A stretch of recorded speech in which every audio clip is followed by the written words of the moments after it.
What up, guys? It's your boy Monster Chappie. We are back in the building. Let's do it. Now, we're here for stop 2. We're here to learn how to create an offensive scheme. And the final 2 steps I'm going to break down in this video. Now, we're going to call these steps 9 and 10. 9 and 10. I believe we're at 9 and 10. Yeah, that sounds about right. Anyway, first we need to recap what we already learned. Step 1, find your playbook. Step 2, find your key formations. Step 3, find your key plays and learn which ones are quick audibles as well. I don't know if I separated those steps, but then we get into finding our user audibles, and then we figure out how to pick which one out of all of our plays is going to be our base play and our base formation. And again, we base those on the personnel on the field. Give me them cookies. We base it on the personnel on the field, and we base it on, the ability of those plays within that formation, and the ability to force our opponent to adjust to what we're doing and kind of put a lot of pressure on them. Now that we've got everything laid out, we've got our playbook, we've got our formations, we've got our audibles, we know our base play / formation, and we know which wire package we're going to use going into the game. We know our depth chart, we know how we want to set everything up, and we've practiced our routes. We know which ones are good, which ones are bad. We found our Krabby Patty formulas. By the way, that's another step. After we find our base play is finding the Krabby Patty formula for each play. You want to do this for your base play. You want to do this for all your user audibles, and you want to usually do this for all the quick audibles that you plan on using. And it sounds like a lot of work, and it kind of is, but at the same time, once you get the hang of it, it really goes a lot faster than you think, because a lot of the times, like in this example here, this shotgun tight, that motion drag is probably going to be in a few more plays than just that one play. So once you learn one thing, you can usually apply that to other plays within a formation. So once you get, the key things that work in one formation, for instance, this motion drag on the left works really well in this formation.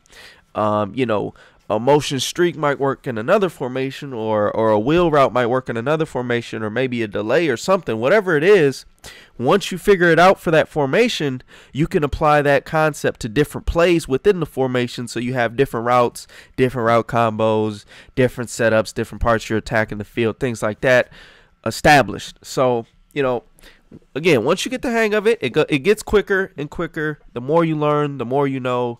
And you start to be able to build schemes faster. You start to be able to build them more effectively. I guess it's like becoming a teacher.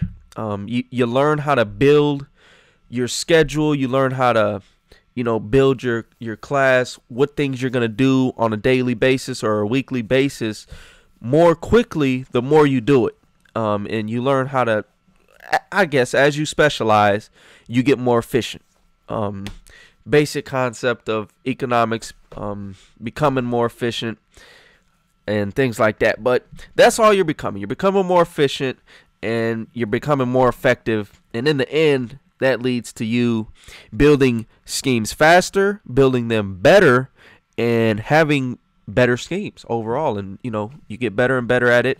And then it gets to the point where people want to use your schemes because they get so good, and you can share them or do whatever you want. Share them with your buddies. It doesn't really matter.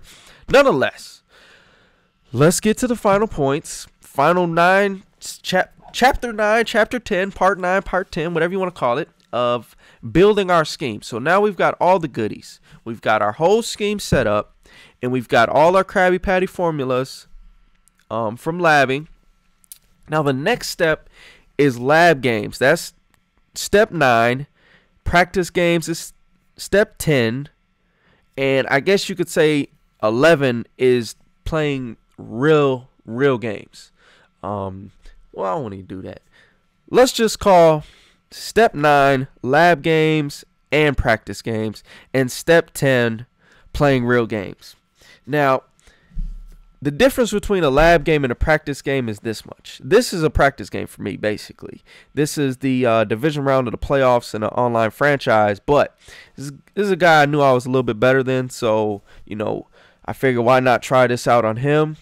And, yeah, So, what's the difference between a practice game and a lab game? A practice game, you are playing like for real.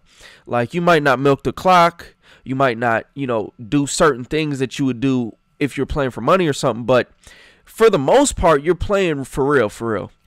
And in a lab game, you really don't care about the score, whereas in a practice game, you care about the score, but not as much as if it was, for money or the Super Bowl, or if you're playing some coworker from work that's been talking junk or something, whatever the case may be. It's not that serious game. It's more of a scrimmage. It's a scrimmage. You want to do well, but it's not super important that you win the game. That's a practice game.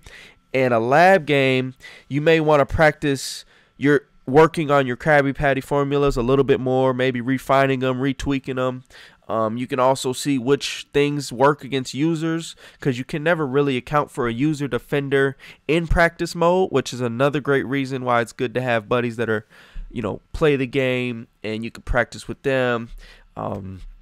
Guys from forums. You can also run unranked matches. You can run them as a lab game even if your opponent isn't, because they'll be playing for real and you'll just get an idea of what works against what. You can also run those as practice games. If you don't care about your ranked record, likewise, you can use those. Whatever format like you don't 100% care about. If you're strictly an Ultimate Team player, maybe you'll try some ranked games, or vice versa, or something like that. Whatever it is, get that done. You can also run practice games and lab games against the computer. Again, I've told you guys, they're not great to work on your defense, especially because they don't play like humans, but they are always good opponents to practice your offense against, because they always play some pretty solid defense. They always have some sort of nano blitz, and yes, it's usually fluky, but you know what? That's good to practice against, because guys will have good blitzes when you play them online and things like that. So step 9, get your lab games in, get your practice games in, and once you feel comfortable, then you take it to step 10, which is playing the money games, playing the Sunday night football, playing the, whatever it is. I'm saying Sunday night football because this is the prime time. Prime lights is on. You got to win this game. Everybody's watching. Everybody's looking. This is for all the marbles, whatever it is. And these are for real lock-in games where all that matters is winning. You're going to kill the clock. You're going to run whatever, you're going to do pretty much whatever you can do within the rules of winning, or within the rules of the game, to win. I mean, obviously not cheating, but skill-wise, you're using all your tricks. You're using all the cards up your sleeve. You're doing whatever you can do to get that W and making sure you put yourself in the best position to win. That is the next step, and that's actually a relevant step, because that's essentially playing your Sunday football game. Even though you're not practicing, this is not at all a scrimmage, this is not all a practice, this is a real game, you're going to get experience and you're going to get better. It's similar to a practice game, except for you're trying to win no matter what. And the difference is you're doing whatever works. If they can't stop one play, you'll keep on running that one play. But at the end of the day, you're still going to get better at adjustments. You're still going to get better at making reads. You're still going to get better at everything just from experience. That's why NFL players get better over the course of the year, especially the rookies. They tend to get better usually if things go right, because they're just used to playing. They're got more reps. They got more games under their belt. They got more snaps. They got more plays. They've been running the plays all year now instead of just a few weeks. Like things like that. You're going to continue to get better. I like to compare it to basketball, because if you go to the park and you practice by yourself, you practice in your handles, you got your buddy passing you the ball, you're practicing shooting, you're going to get a lot better. But if you go and play, 21 or some 5-on-5 and 3-on-3, even though you're trying to play to win, you're still going to get better just by playing and just by getting games, just by getting the reps and things like that. So those are the final 2 steps. Get your lab games / practice games. A combination of the both is good. Either way is fine. And then get your experience in the real deal games. Now, As you can see, this game got pretty ugly, and give me them cookies. Right here, we're going to see a weird glitch. That pretty much wraps it up for how to create a scheme. But as you can see, I got 105. We score a touchdown, so that should be 111. And then we're going to get the extra point. That should be 112. But as you can see, there's going to be a weird scoreboard error here. And they're going to end up giving me 118. And if you add up the 4 quarters, it's 118, even though I only scored 112. Don't know if anybody scored this much on YouTube, so maybe this is a record. But nonetheless, I don't usually run up score, but he kept onside kicking and stuff, so don't be mad at me. I mean, I feel like he kind of deserved that. But I hope y'all enjoyed this series so far. I really hope y'all have helped. I hope this helped you guys build your schemes and things like that. Be looking forward to some more gameplays and stuff, and then I'll release the rest of the stop scheme.